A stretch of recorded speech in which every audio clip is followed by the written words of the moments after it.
Hello kabayan! Huwag na huwag kang papayag na matapos na lang yung year 2025 pero hanggang ngayon wala ka pa ding ipon at gusto mo nang umuwi dito sa Pilipinas para makasama yung mga mahal mo sa buhay.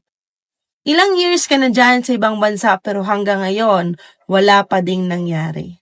Alam mo ba na pwede kang kumita dito sa online ng 30,000 to 50,000 per month extra income kahit nasa ibang bansa ka? Pwede mo siya gawin right after ng work mo or during on your vacant time.